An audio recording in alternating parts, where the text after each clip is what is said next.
Question number 49. But they did not voice their fears. ಆದರೆ ಅವರು ತಮ್ಮ ಒಂದು ಭಯವನ್ನ ತೋರಿಸಿಕೊಡಲಿಲ್ಲ. But they did not voice their fierce.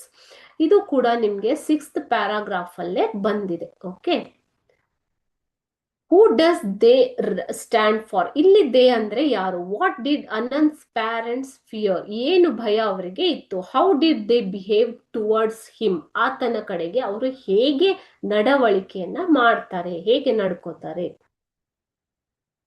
They stand for Ananth's family members. ಇಲ್ಲಿ ದೇ ಅಂದ್ರೆ ಅನಂತನ ಕುಟುಂಬಸ್ಥರು. Okay. B, Anant's parents feared that the boy had not many days to live. ಆತ ತುಂಬಾ ದಿನ ಬದುಕಲ್ಲ ಅನ್ನುವಂತಹ ಭಯವನ್ನ ಅವರು ಹೊಂದಿದ್ದರು.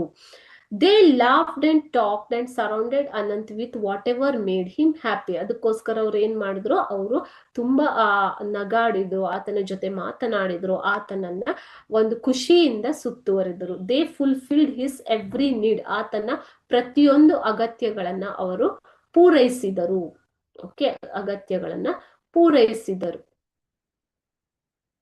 So their behaviour was like that. They fulfilled his every wish or his every need.